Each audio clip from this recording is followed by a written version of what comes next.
ಪೂಜ್ಯರಲ್ಲಿ ತಮ್ಮೆಲ್ಲರಲ್ಲಿ ಪ್ರಣಾಮಗಳು.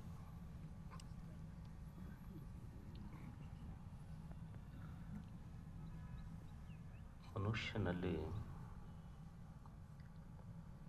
ಕಾಲದಿಂದ ಕಾಲಕ್ಕೆ ಎಕೋ ಆಗ್ತಾ ಇದೆ ಸರ್. ಮನುಷ್ಯನಲ್ಲಿ ಕಾಲದಿಂದ ಕಾಲಕ್ಕೆ ಅವನಲ್ಲಿ ಒಂದು ಹಂಬಲ, ಜಿಜ್ಞಾಸೆ. ಯಾವ ಹಂಬಲ ಅಂದ್ರೆ ಯಾವುದು ಸತ್ಯ ಇದೆಯೋ ಅದನ್ನು ತಿಳಿದುಕೊಳ್ಳುವ ಹಂಬಲ. ಈ ಹಂಬಲ ಯಾವಾಗ ಅವನಲ್ಲಿ ಪ್ರಾರಂಭ ಆಯಿತು ಅಂದ್ರೆ ಯಾವಾಗ ಈ ಪ್ರಪಂಚದಲ್ಲಿ ಮೈಕ್ರೋಸ್ಕೋಪ್ ಇರಲಿಲ್ಲ, ಟೆಲಿಸ್ಕೋಪ್ಗಳಿರಲಿಲ್ಲ, ಮ್ಯಾಥಮೆಟಿಕ್ಸ್ ಬೆಳೆದಿರಲಿಲ್ಲ, ಯಾವ ಸಿದ್ಧಾಂತಗಳು ಮಂಡನೆ ಆಗಿರಲಿಲ್ಲ. ಆ ಕಾಲದಲ್ಲಿ ಬರೀ ಗಣ್ಣಿನಿಂದ ಸತ್ಯವನ್ನು ಅರಿಯುವ ಬಯಕೆ ಮನುಷ್ಯನಿಗೆ. ಇಲ್ಲಿ ಸತ್ಯ ಅನ್ನುವುದೇನಿದೆ, ಯಾವುದಕ್ಕೆ ಸತ್ಯ ಅಂತ ಕರಿಬೇಕು ನಾವು? ಯಾವುದು ಸತ್ಯ ಇಲ್ಲಿ? ಈಗೊಂದು ಹೂವು ಇದೆ, ಹೂವು ಸತ್ಯ ಅಂತ ಹೇಳಲಿಕ್ಕಾಗತ್ತೇನು? ಸತ್ಯದ ವ್ಯಾಖ್ಯಾನ, ಡೆಫಿನೇಷನ್ ಅಥವಾ ಯಾವುದಕ್ಕೆ ಸತ್ಯ ಅನ್ನಬೇಕು ಅಂದ್ರೆ ತ್ರಿಕಾಲಾಬಾಧ್ಯತ್ವಂ ಸತ್ಯತ್ವಂ ಅಂದ್ರೆ ಮೂರೂ ಕಾಲಗಳಲ್ಲಿ ಅದು ಇರಬೇಕು. ಭೂತಕಾಲದಲ್ಲಿಯೂ ಇರಬೇಕು, ವರ್ತಮಾನದಲ್ಲಿಯೂ ಇರಬೇಕು, ಭವಿಷ್ಯತ್ತಿನಲ್ಲಿಯೂ ಇರಬೇಕು. ಕಾಲಾತೀತವಾದದ್ದು ಸತ್ಯ. ಈಗ ಹೂವು ಇದೆ, ಹೂವು ಸತ್ಯ ಅಂತ ನಾ ಹೇಳಿದ್ರೆ ನಿನ್ನೆ ಇಲ್ಲ, ನಾಳೆನೂ ಇರುವುದಿಲ್ಲ. ಇದಕ್ಕೆ ಸತ್ಯ ಅಂತ ಹೇಳಿಕ್ಕಾಗತ್ತೇನಾಗಾದ್ರೆ? ನಿನ್ನೆ ಇಲ್ಲ, ನಾಳೆಯೂ ಇಲ್ಲ. ಈಗೇನು ಇರುವಿಕೆ ಇದೆ, ಇದು ಎರಡು ಇಲ್ಲಗಳ ನಡುವಿನ ಇರುವಿಕೆ. ಇದು ಹೂವಿನ ಇರುವಿಕೆ ಎರಡು, ನಿನ್ನೆ ಇಲ್ಲ, ನಾಳೆ ಇಲ್ಲ, ಇಂದು ಇದೆ. ಅಂದ್ರೆ ಎರಡು ಇಲ್ಲಗಳ ನಡುವಿನ ಇರುವಿಕೆ ಹೂವಿನದು. ಹಾಗಾದರೆ ಯಾವುದು ಸತ್ಯ ಅಂತ ಹೇಳಬೇಕಿಲ್ಲ. ಈಗ ನಾವು ಗಡಿಗೆ ಮಾಡಿರ್ತೀವಿ, ಪಣತಿ ಮಾಡ್ತೇವೆ, ತತ್ರಾಣಿ ಮಾಡ್ತೇವೆ. ಕೇಳಿದ್ರೆ ನಾವು ಹೇಳ್ತೀವಿ ಇದು ಏನ್ರಿ ಅಂತ. ಗಡಿಗೆ, ಇದು ಪಣತಿ, ಇದು ತತ್ರಾಣಿ ಅಂತ ಹೇಳ್ತೀವಿ. ಅಕಸ್ಮಾತ್ ಅದನ್ನೊಂದು ಸ್ವಲ್ಪ ಬೀಳಿಸಿ ಒಡೀರಿ, ತತ್ರಾಣಿ ಎಲ್ಲಿ ಹೋತು, ಪಣತಿ ಎಲ್ಲಿ ಹೋತು? ಎಲ್ಲಿ ಹೋತು ಅಂದ್ರೆ ವಾಸ್ತವದಲ್ಲಿ ಪಣತಿ ಅನ್ನೋದಾಗಲಿ, ತತ್ರಾಣಿ ಅನ್ನೋದಾಗಲಿ, ಗಡಿಗೆ ಅನ್ನೋದಾಗಲಿ ಕೇವಲ ನಾಮರೂಪದಿಂದ ನಮಗೆ ಕಣ್ಣಿಗೆ ಕಂಡೈತಿ. ಅಲ್ಲಿರುವುದು ತತ್ರಾಣಿ ಇಲ್ಲ, ಗಡಿಗಿಲ್ಲ, ಇರುವುದು ಮಣ್ಣು. ಗಡಿಗೆ ತತ್ರಾಣಿ ತೋರುವ ಸತ್ಯ, ಮಣ್ಣು ಇರುವ ಸತ್ಯ. You can destroy the pot. ನೀನು ಗಡಿಗೆಯನ್ನು ಒಡೆಯಬಹುದೇ ಹೊರತು ಮಣ್ಣನ್ನು ಒಡೆಯಲಿಕ್ಕಾಗೋದಿಲ್ಲ. ತತ್ರಾಣಿಯನ್ನು ಒಡೆಯಬಹುದೇ ಹೊರತು ಪಣತಿಯನ್ನು ಒಡೆಯಬಹುದೇ ಹೊರತು ಮಣ್ಣನ್ನು ಒಡೆಯಲಿಕ್ಕಾಗೋದಿಲ್ಲ. Because truth is self existent, it cannot be destroyed. ಸತ್ಯ ಅನ್ನುವುದು ಅದನ್ನು ನಾಶಪಡಿಸ್ಲಿಕ್ಕಾಗುವುದಿಲ್ಲ. ಅಂದ್ರೆ ಒಂದು ತೋರುವ ಸತ್ಯ, ಇನ್ನೊಂದು ಇರುವ ಸತ್ಯ. ಗಡಿಗೆ ತತ್ರಾಣಿ ಅಂತ ನಾವೇನು ಹೇಳ್ತೀವಿ ಇವು ಅಸತ್ಯ ಅಂತಲ್ಲ, ತೋರುವ ಸತ್ಯಗಳು. ತೋರಿ ಮರೆಯಾಗುವ ಸತ್ಯ, ಮಣ್ಣು ಇರುವ ಸತ್ಯ. ಸತ್ಯ ಅನ್ನೋದು ನಾಶಪಡಿಸ್ಲಿಕ್ಕಾಗೋದಿಲ್ಲ. ಅದಕ್ಕೆ ಅಸತ್ಯ ಅನ್ನೋದು ಎಲ್ಲಿ ಈ ಸತ್ಯ ಮತ್ತು ಅಸತ್ಯ ಇವೆರಡನ್ನು ಯಾರು ತಿಳ್ಕೊಂಡಿರ್ತಾರಲ್ಲ ಅವರಿಗೆ ತತ್ವದರ್ಶಿಗಳು ಅಂತ ಕರೀತಾರೆ. ಅವನಿಗೆ ತತ್ವದರ್ಶಿ ಅಂತ ಕರೀತಾರೆ. ಅದಕ್ಕೆ ಈ ಅಸತ್ಯ ಅನ್ನೋದು ಎಲ್ಲಿ ಆದರೂ ಇದ್ರೆ ಅದು ಎಲ್ಲೈತಿ? ನಿಸರ್ಗದೊಳಗೆ ಇಲ್ಲ ಅದು. ಈಗ ನೀವು ರೈತರದೇರಿ, ಹೋಗಿ ಒಂದು ಸೇರು ಬೀಜ ಬಿತ್ತಿ, ಜೋಳದ ಬೀಜ ಬಿತ್ತಿ ಭೂಮಿಗೆ ಹೇಳಿ ಬರ್ರಿ ನಾ 1 ಕ್ವಿಂಟಲ್ ಬಿತ್ತೀನಿ ಅಂದ್ರೆ ಅದು ಕೇಳ್ತೈತೆ? ನಾನು ಮಂದಿಗೆ ಮೋಸ ಮಾಡ್ಬೋದು, ನೀವು ನಮಗೆ ಮಾಡೋಕ್ಕಾಗಲ್ಲ ಅಂತೇಳಿ ಭೂಮಿ ತಾಯಿ. ನೀ ಬೇವಿನ ಬೀಜ ಹಾಕಿ ಮಾವಿನ ಗಿಡ ಹಚ್ಚಿ ನೋಡಂದ್ರೆ ಕೇಳ್ತೈತೆ? ಇಲ್ಲ. ನಿಸರ್ಗಕ್ಕೆ ಮೋಸ ಮಾಡೋಕ್ಕಾಗೋದಿಲ್ಲ. ನಿಸರ್ಗದಲ್ಲಿ ಸತ್ಯ ಇದೆ. ಅಸತ್ಯ ಅನ್ನೋದು ಎಲ್ಲಿಯಾದರೂ ಇದ್ದರೆ ಅದು ಮನುಷ್ಯನ ಮತಿ, ಮಾತು, ಮನಸ್ಸುಗಳಲ್ಲಿ ಅಸತ್ಯ ಇದೆ. ಸತ್ಯವನ್ನ ಪ್ರೀತಿಸಬೇಕಾಗ್ತದೆ ಮನುಷ್ಯ. ಯಾವುದು ಇದೆಯೋ ಆ ಸತ್ಯವನ್ನ ಮನುಷ್ಯ ಪ್ರೀತಿಸಬೇಕಾಗ್ತದೆ. ಗೆಲಿಲಿಯೋ ಅಂತ ಒಬ್ಬ ವಿಜ್ಞಾನಿ ಇದ್ದ, ನೀವೆಲ್ಲ ಹೆಸರು ಕೇಳಿರ್ಬೇಕು. ಅವರು ಮೊಟ್ಟ ಮೊದಲಿಗೆ ಏನು ಹೇಳಿದ್ರು ಅಂದ್ರೆ, ಭೂಮಿ ಸೂರ್ಯನ ಸುತ್ತ ತಿರುಗತೈತಿ ಅಂತ ಹೇಳಿದ್ರು ಅವರು. ಅದಕ್ಕಿಂತ ಮೊದಲೇನು ಧರ್ಮಶಾಸ್ತ್ರಗಳು ನಂಬಿದ್ದು ಅಂದ್ರೆ, ಭೂಮಿ ಸುತ್ತನ ಎಲ್ಲ ಸೂರ್ಯ ಚಂದ್ರ ಗೃಹ ತಿರುಗ್ತಾವಂತ ಮೊದಲು ತಿಳ್ಕೊಂಡಿದ್ರು. ಗೆಲಿಲಿಯೋ ಸಂಶೋಧನೆ ಮಾಡಿ ಏನು ಹೇಳ್ದ ಅಂದ್ರೆ, ಭೂಮಿ ಸೂರ್ಯನ ಸುತ್ತ ತಿರುಗತೈತಿ ಅಂತ ಯಾವಾಗ ಮಂಡನೆ ಮಾಡ್ದ, ಅಲ್ಲಿದ್ದ ಎಲ್ಲರಿಗೂ ಸಿಟ್ಟು ಬಂತು. ಯಾಕಂದ್ರೆ ಇವ ಧರ್ಮದ ವಿರುದ್ಧ ಹೊಂಟಾನ. ಅವನು ಕೋರ್ಟಿಗೆ ಕರೆಸಿದ್ರು. ಕೋರ್ಟಿಗೆ ಕರೆಸಿ, ನೀ ಏನು ಸ್ಟೇಟ್ಮೆಂಟ್ ಕೊಟ್ಟಿಯಲ್ಲಪ್ಪ, ಸೂರ್ಯನ ಸುತ್ತ ಭೂಮಿ ತಿರುಗ್ತೈತಿ ಅಂತ ಏನು ಹೇಳಿಯಲ್ಲ, ಅಕಸ್ಮಾತ್ ಇದು ನೀವು ಹಳ್ಳಿ ತಕ್ಕೊಳ್ಳಿಲ್ಲ ಅಂದ್ರೆ ನಿನ್ನ ತಲೆ ತೆಗಿತೀವಿ ಅಂದ್ರೆ ಅವ್ರು ಭೂಮಿ ತಿರುಗುದಿಲ್ಲ ಅಂತ ಹೇಳಿ ಇಲ್ಲಿ ಸಹಿ ಮಾಡಂದ್ರೆ ಅವರು ಅಲ್ಲಿ ಮ್ಯಾಲ ಬರೆದ್ರು, ಈಗ ಭೂಮಿ ತಿರುಗುವುದಿಲ್ಲ, ಭೂಮಿ ಸೂರ್ಯನ ಸುತ್ತ ತಿರುಗುವುದಿಲ್ಲ ಅಂತ ಬರೆದು ಅವ ಅಂದ, ಯುವಕರು ಕೂಡ ತಲೆ ತೆಗೆಸ್ಕೊಳ್ಳೋದಕ್ಕಿಂತ ಸುಮ್ಮನೆ ಸಹಿ ಮಾಡೋದ ಬೇಷಲ್ಲ ಅಂತ ಅವ ಸಹಿ ಮಾಡ್ದ. ಈಗ ಭೂಮಿ ತಿರುಗುವುದಿಲ್ಲ ಅಂತ ಅವ್ರು ಬರೆದ್ರು, ಇವ ಅದ್ರ ಬುಡಕ್ಕೆ ಸಹಿ ಮಾಡ್ದ. ಅವರೆಲ್ಲ ನಕ್ರು, ಈಗ ತಿರುಗುವಲ್ಲಿ ನೋಡು ಭೂಮಿ ಅಂದ್ರೆ ಅವ್ರು. ಇವ ಹೊಂಟ, ಇವ ಹೋಗಾಗ ಇವ ನಗಾಕತ್ತ, ಯಾಕಂದ್ರೆ ಈಗೂ ತಿರ್ಗಕತ್ತೈತಿ, ನಾ ಏನ್ ಮಾಡ್ಲಿ ಅಂದ ಅವ ಅಂತಾನ, they are not the lovers of truth, they are lovers of the opinions. ಈ ಜನ ಏನದಾರಲ್ಲ, ಅವರು ಸತ್ಯವನ್ನ ಪ್ರೀತಿಸುವವರಲ್ಲ, ಅಭಿಪ್ರಾಯಗಳನ್ನ ಪ್ರೀತಿಸುವವರು. ಜಗತ್ತಿನೊಳಗ ಸತ್ಯ ಯಾವುದು ಅಂದ್ರ, ಸತ್ಯ ಇರುವಂಗ ನಾವು ತಿಳ್ಕೊಂಡಿಲ್ಲ, ನಾವು ತಿಳ್ಕೊಂಡಂಗ ಸತ್ಯ ಇರಬೇಕು, ಅಥವಾ ನಾವು ತಿಳಿದಿದ್ದೇ ಸತ್ಯ ಅಂತ ಪ್ರತಿಪಾದನೆ ಮಾಡಕ್ ಹೊಂಟಿವಲ್ಲ, ಅದಕ್ಕೆ ಜಗತ್ತಿನೊಳಗೆ ಘರ್ಷಣೆಗಳು ಶುರುವಾಗ್ಯಾವ. ಇರುವಂಗ ನಾವು ತಿಳ್ಕೊಂಡಿಲ್ಲ, ನಾವು ತಿಳ್ಕೊಂಡಂಗ ಅದು ಇರ್ಬೇಕಂತೀವಿ. ಸತ್ಯ ಇದ್ದಂಗ ನಾವು ತಿಳ್ಕೊಳಕತ್ತಿಲ್ಲ, ನನ್ನ ಅಭಿಪ್ರಾಯದ ಪ್ರಕಾರ ಸತ್ಯ ಇರ್ಬೇಕಂತೀನಿ ನಾನು, ಅಥವಾ ನನ್ನ ಅಭಿಪ್ರಾಯವೇ ಸತ್ಯ ಅಂತ ನಾ ಹೇಳ್ತೇನೆ. ಈಗ ನಿಮಗೊಂದು ಉದಾಹರಣೆ ಹೇಳ್ತೇನೆ. ಈಗ ಒಬ್ಬ ಮನುಷ್ಯ ಅದಾನ, ನಾ ಹೇಳಿದೆ ಅವ 6 ಫೀಟ್ ಹೈಟ್ ಅದಾನ, 1ನೇ ಸೆಂಟೆನ್ಸ್. 2ನೇ ಸೆಂಟೆನ್ಸ್ ಬರದೆ ಅವ ಭಾಳ ಒಳ್ಳೆಯವದಾನ. ಅವ 6 ಫೀಟ್ ಹೈಟ್ ಅದಾನ ಅನ್ನೋದು ಫ್ಯಾಕ್ಟ್, ಅದು ಸತ್ಯ. ನೀವು ಅಮೇರಿಕಕ್ಕೆ ಹೋದ್ರು 6 ಫೀಟ್ ಇರ್ತಾನ, ನೀವು ಚೈನಾಕ್ಕೆ ಹೋದ್ರು 6 ಫೀಟ್ ಇರ್ತಾನ, ನಿಮ್ಮೂರಾಗೂ 6 ಫೀಟ್ ಇರ್ತಾನ. ಆದ್ರೆ ಅವ ಒಳ್ಳೆಯವದಾನಂತ ನಾ ಏನು ಹೇಳಿನಲ್ಲ, ನೀವು ಅವ್ರ ಅವ್ಗೆ ಕೇಳ್ರಿ, ಅವ್ರ ಹೆಣ್ಮಕ್ಳಿಗೆ ಕೇಳ್ರಿ, ಅವ ಒಳ್ಳೆವ ಕೆಟ್ಟವನದ ಅವ್ರು ಹೇಳ್ತಾರ. ಊರನ ಮಂದಿಗೆ ಕೇಳ್ರಿ.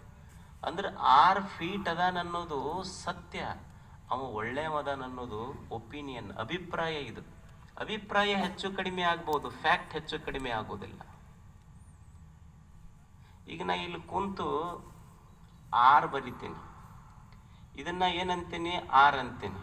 ನೀವು ಓದ್ರಿ ಅಂದ್ರೆ ಎಷ್ಟು ಅಂತೀರಿ? 9 ಅಂತೀರಿ. ಇದು 6 9 ಹೇಳ್ರಿ. ನನಗ 6 ಸತ್ಯ, ನಿಮಗೆ 9 ಸತ್ಯ. ನಿಮ್ಮ ದೃಷ್ಟಿಯಲ್ಲಿ ನಾನು ಸುಳ್ಳ, ನನ್ನ ದೃಷ್ಟಿಯಲ್ಲಿ ನೀವು ಸುಳ್ಳ.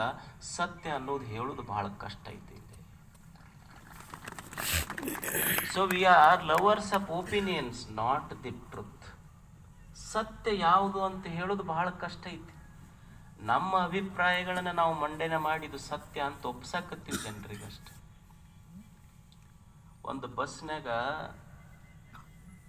ಭಾಳ ಫುಲ್ ಇತ್ತು ಬಸ್. ಒಬ್ಬ ಹುಡುಗ ಕುಂತಿದ್ದು ಸೀಟಿನ ಮೇಲೆ, ಸೀಟ್ ಎಲ್ಲ ಫುಲ್ ಇತ್ತು.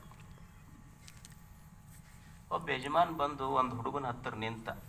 ಅವ ಪಾಪ ಯಜಮಾನ್ ಇದ್ದ, ಇವ ಹುಡುಗಲ್ಲ ಕುಂತಿದ್ದ. ಅವ ಏನು ಹುಡುಗ ಅವನಿಗೆ ಕೂಡು ಅಂತ ಅನ್ಲಿಲ್ಲ. ಅವ ಯಜಮಾನ್ ಏನಂದ, ಈ ಹುಡುಗರು ಹಂಗ ಹೇಳಿದ್ರೆ ತಿಳ್ಕೊಳ್ಳೋದಿಲ್ಲ, ಒಂದು ಅಪ್ಪವ್ರ ವಚನ ಹೇಳನಂತಂದು ದಯವಿಲ್ಲದ ಧರ್ಮ ಅದಾವುದಯ್ಯ ಅಂತಂದ. ಅವ ಸುಮ್ಮನೆ ಕೂಡ್ಲಿಲ್ಲ, ಕುಂತಿದ್ನಲ್ಲ, ಪರಚಿಂತೆ ನಮಗೆ ಕೈಯ, ನಮ್ಮ ಚಿಂತೆ ನಮಗೆ ಸಾಲದೆ, ಅಪ್ಪವ್ರು ಹೇಳ್ಯಾರಿದನು ಅಂತ. ಈಗ ಬಸ್ ಅಲ್ಲ, ಸೀಟ್ ಸಿಗದ ದೊಡ್ಡದೈತಿ, ಮತ್ ವಚನ ಹೇಳಕ್ ಬಂದಿರಿ. ಅವ್ರು ಸೀಟ್ ಬಿಟ್ರೆ ನಮಗೆ ಸೀಟ್ ಎಂದೋ ಇದು ಪುಣ್ಯ ಬೇಕು, ವರ್ಷಕ್ಕೊಮ್ಮೆ ಒಬ್ರಿಗೆ ಸಿಗ್ತೈತಿ ಇದು ಈಗ ಸೀಟ್.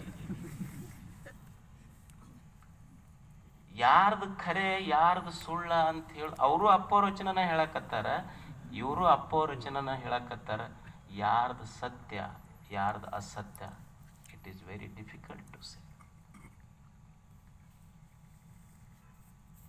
ಇದನ್ನು ಚಿಂತನೆ ಮಾಡ್ರಿ, ಯಾಕೆ ನಮ್ಮ ಮನ್ಯಾಗ ಯಾಕೆ ಜಗಳ ಆಗ್ತಾವ? ಇದೊಂದು ಸಂಶೋಧನೆ. ಇದು ನಮ್ಮೆಲ್ಲರ ಮನೆಯಲ್ಲಿ ಜಗಳ ಆಗ್ತಾವಿಲ್ಲ. ಯಾಕೆ ಜಗಳ ಆಗಕತ್ತಾವ? ತಂದೆ ತಾಯಿಗಳ ಮಧ್ಯೆ, ಅಣ್ಣ ತಮ್ಮಗಳ ಮಧ್ಯೆ, ಸಮಾಜಗಳ ಮಧ್ಯೆ, ಜಾತಿಗಳ ಮಧ್ಯೆ, ಧರ್ಮಗಳ ಮಧ್ಯೆ, ದೇಶಗಳ ಮಧ್ಯೆ, ಊರವರ ಮಧ್ಯೆ, ಪಕ್ಷಗಳ ಮಧ್ಯೆ, ಮತ್ತು ಪಕ್ಷದೊಳಗರ ಮಧ್ಯೆ ಇಷ್ಟೆಲ್ಲ ಹೊಡೆದಾಟ ಐತಿ, ಗುದ್ದಾಟ ಐತಿ, ಸಂಘರ್ಷ ಐತೆಲ್ಲ. ಯಾಕೆ ಆಗಾಕತ್ತೈತಿ? ಯಾಕಂದ್ರೆ ನಾವು ಸತ್ಯವನ್ನು ಪ್ರೀತಿಸ್ತಾ ಇಲ್ಲ. ಒಪಿನಿಯನ್, ನನ್ನ ಅಭಿಪ್ರಾಯವೇ ಸತ್ಯ ಅಂತ. I wanted to prove what I say is right and what I say is truth. ಇದು ಎಲ್ಲ ಹೊಡೆದಾಟ ಬಡದಾಟ ಸಂಘರ್ಷದ ಮೂಲ ಕಾರಣ ಎಲ್ಲೈತಿ ಅಂದ್ರೆ, ನಾ ಹೇಳಿದ್ದ ಸತ್ಯ ಅಂತ, ನನ್ನ ಅಭಿಪ್ರಾಯವೇ ಸತ್ಯ ಅಂತ ನಾ ಹೇಳಕ್ ಹೋಗಿದ್ದಕ್ಕ ಇಷ್ಟು ಹೊಡೆದಾಟ ಬಡದಾಟ ಗದ್ದಲ, ಮನಸ್ಸಿಗೆ ನೋವು ನಡೆದವ. ಇವೆಲ್ಲ ಇಲ್ಲಿ ಯಾವುದು ಸತ್ಯ ಯಾವುದು ಅಸತ್ಯ ಅಂತ ನಿರ್ಣಯ ಮಾಡೋದು ಇಷ್ಟು ಕಷ್ಟ ಐತಲ್ಲ. ಈಗ ನೀವು ಒಂದು ಎಮ್ಮೆ ತಗೊಂಡು ಹೋರಿ ಮೇಯ್ಸಕ್ಕೆ ಹೋಗ್ರಿ, ನೀವು ಬಿಟ್ಟು ಹಂಗ ಸುಮ್ಮನೆ ಕುಂದ್ರಿ, ಅದು ಮೈಕೋಂತ ಗುಡ್ಡಕ್ಕೆ ಹೋಗ್ತೈತಿ. ಮ್ಯಾಲ ನೀವು ಕೆಳಗೆ ನಿಂತು ಗುಡ್ಡದ ಮ್ಯಾಲಿರೋ ಎಮ್ಮಿಗೆ ನೋಡ್ರಿ, ನಿಮಗೆ ಏನು ಅನ್ನಿಸ್ತೈತಿ? ನನ್ನ ಎಮ್ಮೆ ಎಷ್ಟು ಸಣ್ಣದೈತಲ್ಲ ಅಂತ ಅನ್ನಿಸ್ತೈತಿ. ಅದು ಮ್ಯಾಲ ನಿಂತು ಎಮ್ಮಿ ಮಾಲೀಕಿಗೆ ನೋಡಿ ಅಂತೈತಿ, ನಮ್ಮ ಮಾಲೀಕ ಎಷ್ಟು ಸಣ್ಣವಾದನಲ್ಲ ಅಂತ ಎಮ್ಮೆ ಅಂತಿರ್ತೈತಿ. ಯಾರ್ದು ಖರೆ ಯಾರ್ದು ಸುಳ್ಳ ಇಲ್ಲ.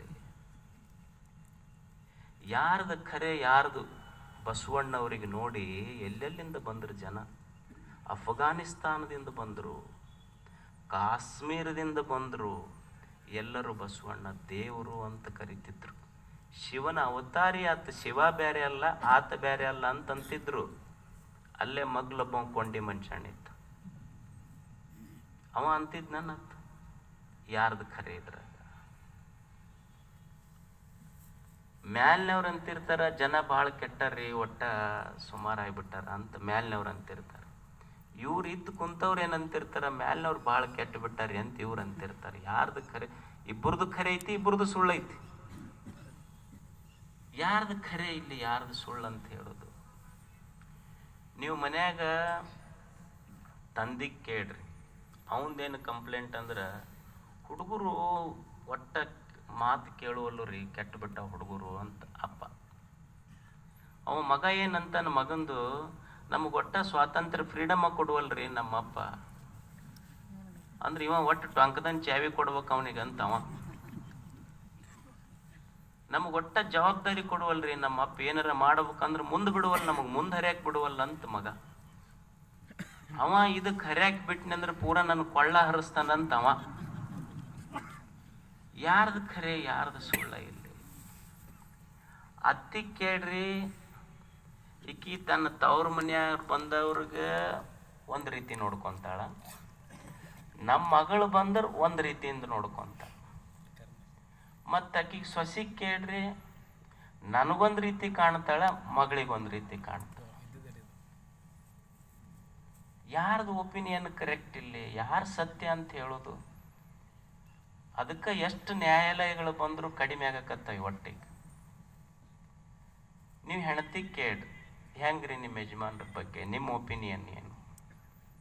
ಇದ್ರ ಕಾಲಾಗ ಸಾಕಾಗೈತ್ರಿ ನಮ್ಗೆ. ನಾವು ಇದಕ್ಕೆ ಕಟ್ಕೊಂಡು ಅನ್ನೋದಿಲ್ಲ ತಾಯಂದ್ರಿ ಅಂತಾರ, ಈ ಶಬ್ದ ಅನ್ನೋದಿಲ್ಲ ನೀವು. ಇದಕ್ಕೆ ಕಟ್ಕೊಂಡು ನಾ ಏನು ನಿಮ್ಗೆ ಗೊತ್ತೈತದ, ಇದನ್ನು ಕಟ್ಕೊಂಡು ನಾ ಏನು ಅಂತ ಈ ಶಬ್ದ ಅವ್ರು ಬಳಸಿದ್ರು ಅಂದ್ರೆ ಗಂಡು ಮಕ್ಕಳು ಅವತ್ತ ತಿಳ್ಕೊಬೇಕು, ಇಟ್ ಈಸ್ ಅನ್ಆಫಿಷಿಯಲ್ ಡಿವೋರ್ಸ್ ಅಂತ ತಿಳ್ಕೊಬೇಕಷ್ಟ. ಕೋರ್ಟ್ನೊಳಗೆ ಆಗ್ಲಾರ್ದು ವಿವಾಹ ವಿಚ್ಛೇದನ, ಅದು ಅಷ್ಟ. ಇವ್ರೇನಂತಾರ, ಇದ್ರ ಕಾಲಾಗ ಸಾಕಾಗಿತ್ತು ಇವ್ರು. ನೀವು ಅವ್ರಿಗೆ ಕೇಳ್ರಿ, ಅವ್ರೇನಂತಾರ, ಇದಕ್ಕೆಷ್ಟು ತಿದ್ದಕ್ಕೆ ಪ್ರಯತ್ನ ಮಾಡಿ ಎಷ್ಟು ಹೇಳ್ದಿನ್ರಿ ನಾನು, ಇದು ಕೊಟ್ಟು ತಿದ್ದಕ್ಕೆ ಆಗುವಲ್ಲ ನಾನು. ಅವ್ರ ಅಪ್ಪನ ಮುಂದೆ ಹೇಳ್ದಿ, ಎಷ್ಟು ಹೇಳ್ತೀನಪ್ಪ ಇದಕ್ಕೆ ಕೇಳುವಲ್ದು, ತಿದ್ದಕ್ಕೆ ಆಗುವಲ್ದು. ಅವ್ರಪ್ಪ ಅಂದ, ಯಾಕೆ ತಿದ್ದಕ್ಕೆ ಹೋಗ್ತಿ? ಹಿಂಗೆ ಇವ್ರನ್ನ ತಿದ್ದಕ್ಕೆ ಹೋಗಿ ನಮ್ಮ ಅಪ್ಪ ನಮ್ಮ ಅಜ್ಜ ಇದೇ ಯುದ್ಧದೊಳಗೆ ವೀರಮರಣ ಅಪ್ಪ್ಯಾರ ಅವ್ರು. ಯಾರು ತಿದ್ದುಕೊಂಡು? ಈ ಯುದ್ಧದೊಳಗೆ ಬಹಳ ಮಂದಿ ವೀರಮರಣವನ್ನೇ ಅಪ್ಪ್ಯಾರ, ಯಾರು ತಿದ್ದುಕೊಂತಾರಿಲ್ಲ. ಇವ್ರದ್ದು ಒಂದು ಕಂಪ್ಲೇಂಟ್, ಇವ್ರದ್ದು ಖರೆ ಅಂತಾರ, ಅವ್ರದ್ದು ಖರೆ ಅಂತಾರ, ಯಾರ್ದು ಖರೆ ಇಲ್ಲ. ಜಗಳ ಬಂದಿದ್ದು ಮನ್ಯಾಗ ಎದಕ್ಕಂದ್ರ, ನಾ ಎಷ್ಟು ಪೂಜೆ ಮಾಡಿ ದೇವರಿಗೆ ನಡ್ಕೊಂಡು ಬನ್ನಿ ಗಿಡದ ಪೂಜೆ ಮಾಡಿ ಇದಕ್ಕೆ ಪಡ್ಕೊಂಡಿದ್ದೆ ಅಂತ ಅವರು. ನಾನು ಮಾಡಿದ್ದು 16 ಸೋಮವಾರ ಎದ್ರ ಸಲುವಾಗಿ, ಇದಕ್ಕೆ ಪಡ್ಕೋಬೇಕಂತ.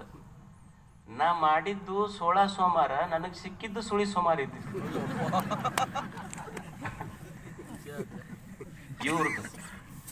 ಅವ್ರದ್ದು ಏನಂದ್ರ, ಒಮ್ಮೆ ಹೆಣ್ಮಕ್ಳು ಕಳ್ಕೊಂಡ್ಬಿಟ್ರಂತ ಬಸ್ ಸ್ಟ್ಯಾಂಡ್ನಾಗ. 2 ದಿವಸ ಆಯ್ತು, ಹೋಗಿ ಬಡ ಹೋಗಿ ಒಂದು ಕಂಪ್ಲೇಂಟ್ ಕೊಟ್ಟ ತಕ್ಷಣ ಅವ್ರು ಇಲ್ಯಾಕೆ ಬಂದಿರಿ ಅಂದರು. ಯಾಕ್ರಿ ಸರ್ ಕಂಪ್ಲೇಂಟ್ ತಗೊಳ್ರಿ ನಮ್ದಂದ. ಇಲ್ರಿ ಇದು ಪೋಸ್ಟ್ ಆಫೀಸ್ ಇದು ಅಂದ. ಹೌದನ್ ಸರ್, ನಮಗೆ ಖುಷಿಯಾಗಿ ಯಾವಲ್ಲಿ ಕೊಡ್ಬೇಕು ಕಂಪ್ಲೇಂಟ್ ಅನ್ನೋದು ಗೊತ್ತಾಗಿಲ್ಲ. ಖುಷಿಯಾಗಿ ಕಂಪ್ಲೇಂಟ್ ಎಲ್ಲಿ ಕೊಡ್ಬೇಕಂತ ಗೊತ್ತಾಗುವಲ್ರಿ ನಮ್ಗೆ. ಯಾರ ಒಪಿನಿಯನ್ ಕರೆಕ್ಟ್ ಇಲ್ಲಿ? ಇವ್ರದ್ದು ಸತ್ಯ ಅಂತಾರ, ಅವ್ರದ್ದು ಸತ್ಯ ಅಂತಾರ. ಯಾರ ಒಪಿನಿಯನ್ ಅಂದ್ರೆ, ನಾವು ಯಾಕೆ ಜಗಳ ಶುರುವಾಗ್ಯಾವಂದ್ರ, ಯಾಕೆ ಸಂಘರ್ಷಗಳು ಶುರುವಾಗ್ಯಾವಂದ್ರ, ನನ್ನ ಸತ್ಯ ಅಲ್ಲ, ನನ್ನ ಅಭಿಪ್ರಾಯವೇ ಸತ್ಯ ಅಂತ ಐ ವಾಂಟ್ ಟು ಪ್ರೂವ್. ಅವರು ನಾ ಹೇಳಿದ್ದೇ ಸತ್ಯ ಅಂತ ಅವ್ರು ಪ್ರೂವ್. ನೀವು ಶಾಲ್ಯಾಗ ಶಿಕ್ಷಕರಿಗೆ ಕೇಳ್ರಿ, ಏನ್ರಿ ಈಗ ಊರಾಗ ಹಿರಿಯರು ಇರ್ತಾರೆ, ಊರಾಗ ಹಿರಿಯರಿಗೆ ಕೇಳ್ರಿ ನೀವು, ಏನ್ರಿ ಹೆಂಗೈತು ಊರಂದು. ನಮ್ಮ ಊರಾಗ ಹುಡುಗರು ಉಪಯೋಗ ಇಲ್ರಿ, ಯುವಕರೆಲ್ಲ ಕೆಟ್ಟು ಬಿಟ್ಟಾವೀಗ. ನೀವು ಹುಡುಗರನ್ನ ಕೇಳ್ರಿ, ನಮ್ಮ ಊರ್ ಹಿರಿಯರು ಒಟ್ಟ ಹೊಂದಾಣಿಕೆ ಇಲ್ಲ ನೋಡ್ರಿ ಅಂತ ಅವ್ರು. ನೀವು ಶಾಲ್ಯಾಗ ಸರ್ಗಳಿಗೆ ಕೇಳ್ರಿ, ಹೆಂಗ್ರಿ ಹುಡುಗರು, ಶಾಲೆ ಸುದ್ದಿ ತೆಗಿಬೇಡ್ರಿ ನೀವು. ಅದೊಂದು ಮೊಬೈಲ್ ಬಂದ್ಬಿಟ್ಟು ಹುಡುಗರು ಏನು, ಈಗ ನಮ್ದು ಅವಾಗೆಲ್ಲ ನಮ್ಮ ಕಾಲ ಹೆಂಗಿತ್ರಿ, ಚಡಿ ಚಮಚಮ್ ವಿದ್ಯಾ ಗಮ್. ಈಗ ನಾವು ಮುಟ್ಟಂಗಿಲ್ರಿ ಹುಡುಗರಿಗೆ, ಏನು ವಿದ್ಯೆ ಇಲ್ರಿ ಅಂತ ಅವ್ರು. ನೀವು ಹುಡುಗರಿಗೆ ಕೇಳ್ರಿ, ಏನು ಶಾಲೆ ಅವ್ರ ಮಾಸ್ತರ್ಗಳ ಬಗ್ಗೆ ಕೇಳ್ರಿ, ಅವ್ರೇನಂತಾರ, ಅವ್ರದ್ದೊಂದು ಒಪಿನಿಯನ್. ಅವ್ರೇನಂತಾರಂದ್ರ, ಎಲ್ಲಿ ತಂದಿರಿ ನಮ್ಮ ಸರ್ಗಳು, ಅವರು ಒಂದೊಂದು ಕನ್ನಡ ಒಬ್ರು ಹೇಳ್ತಾರೆ, ಹಿಂದಿ ಒಬ್ರು ಹೇಳ್ತಾರೆ, ಮ್ಯಾಥ್ಸ್ ಒಬ್ರು ಹೇಳ್ತಾರೆ, ಇಂಗ್ಲೀಷ್ ಒಬ್ಬೊಬ್ರು. ಅದು ಅವ್ರು ನೋಡಿ ಪಾಠ ಮಾಡ್ತಾರ, ಆರು ನಮಗೆ ನೋಡ್ಕೊಳ್ಳಾರ್ದೆ ಬರಿ ಅಂತಾರ. ನಾವ್ ಹೆಂಗ ಮಾಡ್ಬೇಕು? ಅವ್ರಷ್ಟು 6 ನೋಡಿ ಹೇಳ್ತಾರೆ, ನಮಗ್ ನೋಡ್ಕೊಳ್ಳಾರ್ದೆ ಬರಿ ಅಂತಾರ. ಇಷ್ಟ ಅಲ್ಲ, ಈಗ ಒಬ್ರು ಫಿಸಿಕ್ಸ್ ಟೀಚರ್ ಬರ್ತಾರೆ, ಬಂದು ಸೆಲ್ ಅಂದ್ರೆ ಬ್ಯಾಟ್ರಿ ಅಂತ ಹೇಳಿ ಹೋಗ್ತಾರೆ. ಆಮೇಲೆ ಬಾಟ್ನಿ ಅವರೊಬ್ಬರು ಬರ್ತಾರೆ, ಅವ್ರು ಸೆಲ್ ಅಂದ್ರೆ ಜೀವಕೋಶ ಅಂತ ಹೇಳ್ತಾರೆ. ಹಿಸ್ಟ್ರಿ ಲೆಕ್ಚರ್ ಬರ್ತಾರ, ಸೆಲ್ ಅಂದ್ರೆ ಜೇಲ್ ಅಂತ ಹೇಳಿ ಹೋಗ್ತಾರ.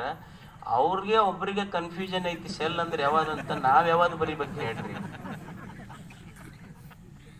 ಅಂದ್ರ we are lovers of the opinions. ಎದಕ್ಕೆ ಈ ಜಗತ್ತಿನಲ್ಲಿ ಸಂಘರ್ಷಗಳು, ಹೊಡೆದಾಟಗಳು, ಬಡದಾಟಗಳು ಇವೆಲ್ಲ ನಡೆದವಂದ್ರ, ನಾವು ಸತ್ಯ ಗೊತ್ತಿಲ್ಲ, ನಮ್ಮ ಅಭಿಪ್ರಾಯವೇ ಸತ್ಯ ಅಂತ ನಾವು ಹೇಳಕತ್ತಿದ್ದಕ್ಕ ಇವೆಲ್ಲ ಗೊಂದಲಗಳು ನಡೆದಾವ, ಹೊಡೆದಾಟಗಳು ನಡೆದಾವ, ಬಡದಾಟಗಳು ನಡೆದಾವ. ಅದಕ್ಕೆ ಮನುಷ್ಯ ಗೊತ್ತಿರಬೇಕು, ಯಾವುದು ಸತ್ಯ ಯಾವುದು ಅಸತ್ಯ. ಈ ಜಗತ್ತಿನೊಳಗ ಎಷ್ಟು ಜನ ಅದಾರ, ಅಷ್ಟು ದೃಷ್ಟಿಕೋನಗಳದಾವ. ಅಷ್ಟು ಅಭಿಪ್ರಾಯಗಳದ. ಅದಕ್ಕೆ ನಾವು ಜಗತ್ತನ್ನು ಬದಲಾವಣೆ ಮಾಡಲಿಕ್ಕಾಗೋದಿಲ್ಲ. ಈ ಜಗತ್ತನ್ನು ನೋಡುವ ನಮ್ಮ ದೃಷ್ಟಿಕೋನಗಳನ್ನು ನಾವು ಬದಲಾವಣೆ ಮಾಡಿಕೊಂಡು ಬದುಕಬೇಕಾಗ್ತದೆ.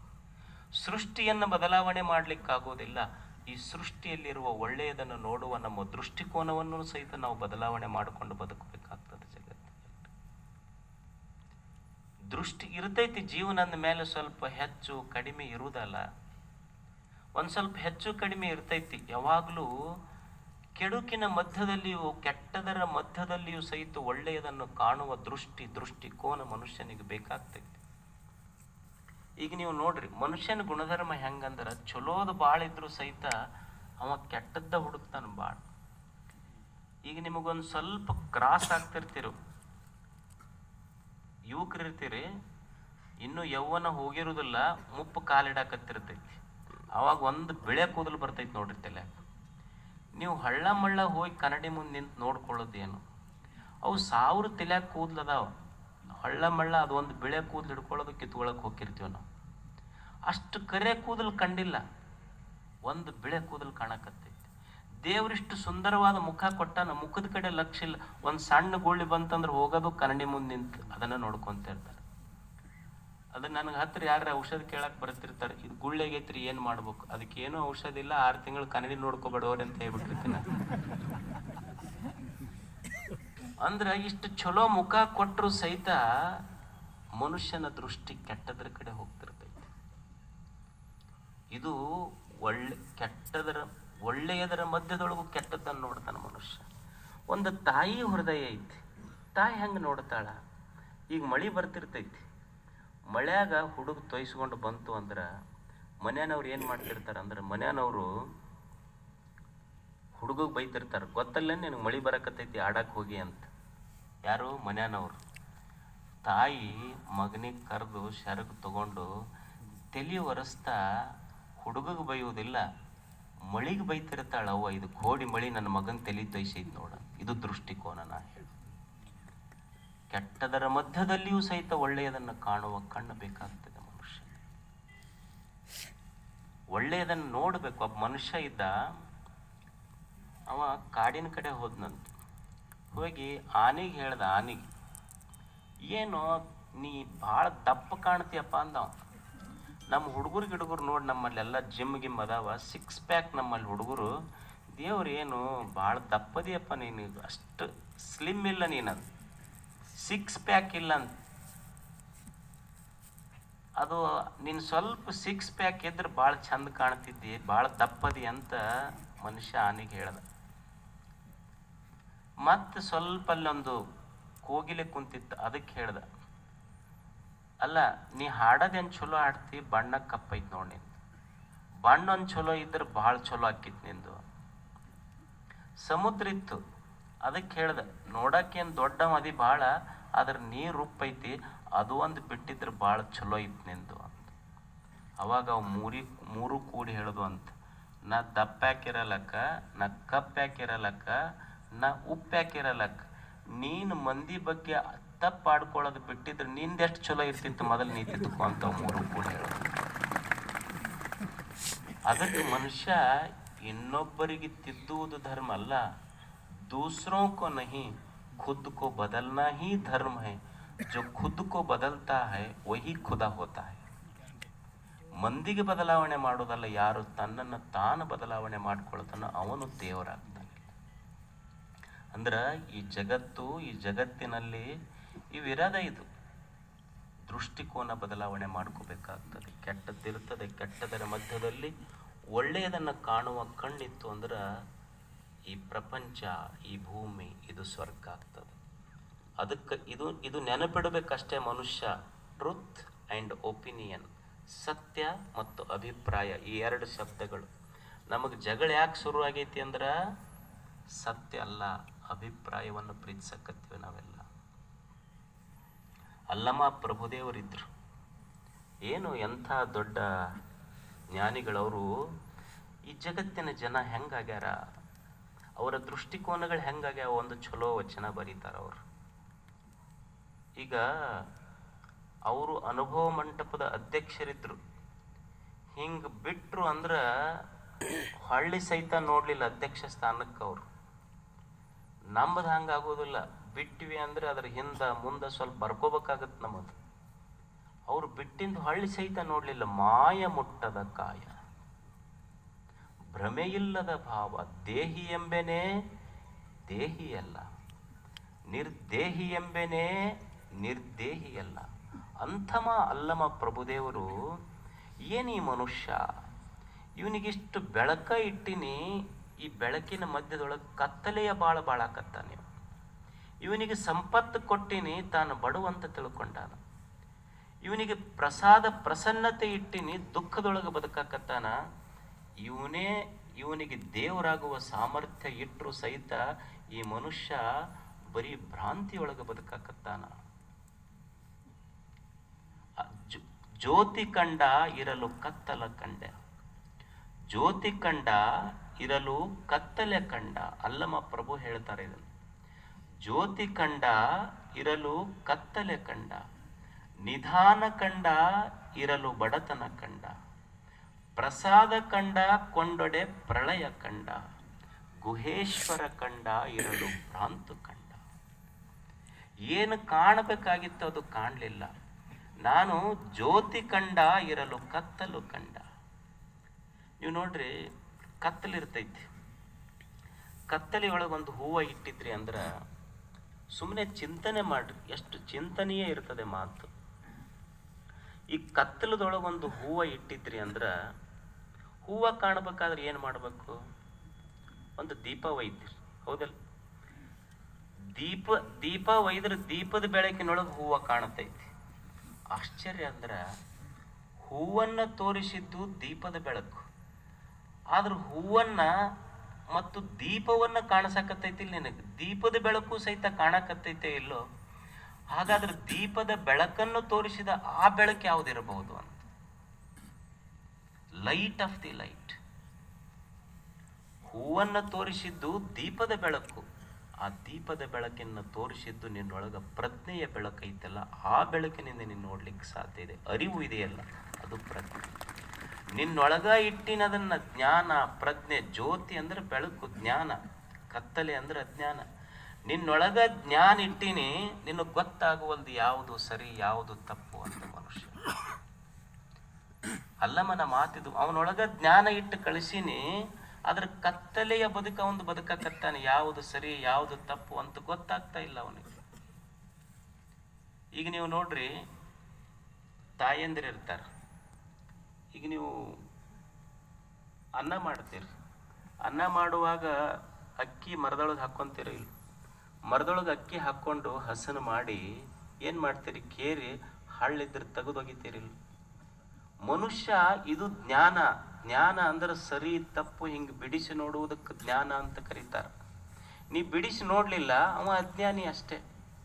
ತಾಯಂದಿರಿಗೆ ಗೊತ್ತೈತಿ ಹಿಂಗೆ ಸುಮ್ಮನೆ ಮರದಾಗ ಅಕ್ಕಿ ಹಸನು ಮಾಡುವಾಗ ಹಳ್ಳ ಬಂದಿತ್ತು ಕೆಟ್ಟದ್ದು ಬಂದಿತ್ತು ಅಂದ್ರೆ ತೆಗೆದೊಗಿಬೇಕು. ಹಳ್ಳ ಕೆಟ್ಟದ್ದು ತೆಗೆದು ಚಲೋ ಅಕ್ಕಿ ಅನ್ನ ಮಾಡ್ಕೊಂಡು ಹೆಂಗೆ ಉಣ್ತೀರಿ? ಮನುಷ್ಯನೇ ಜೀವನ ಅಂದ್ರೆ ಸ್ವಲ್ಪ ಕೆಟ್ಟದ್ದು ಬರ್ತಿರ್ತೈತಿ, ಒಳ್ಳೇದು ಇರ್ತೈತಿ, ಕೆಟ್ಟದ್ದು ಇರ್ತೈತಿ. ಹೆಂಗ ತಾಯಿ ಕೆಟ್ಟ ಹಳ್ಳವನ್ನು ತೆಗೆದೊಗೆದು ಒಳ್ಳೆಯ ಅಕ್ಕಿ ಅನ್ನ ಮಾಡ್ಕೊಂಡು ಉಣ್ತಾಳ, ಜೀವನದೊಳಗೆ ಸ್ವಲ್ಪ ಕೆಟ್ಟದ್ದು ಒಳ್ಳೆಯದು ಬರ್ತೈತಿ. ಕೆಟ್ಟದ್ದು ಹಳ್ಳ ತೆಗೆದೊಗೆದು ಒಳ್ಳೆಯದನ್ನ ಹೃದಯದ ಆಳಕ್ಕೆ ಇಳಿಸು, ನೀ ಜ್ಞಾನಿ ಆಗ್ತೇ. ಇಲ್ಲದೆ ಇದ್ರೆ ಕತ್ತಲೆಯ ಬದುಕಲಿ.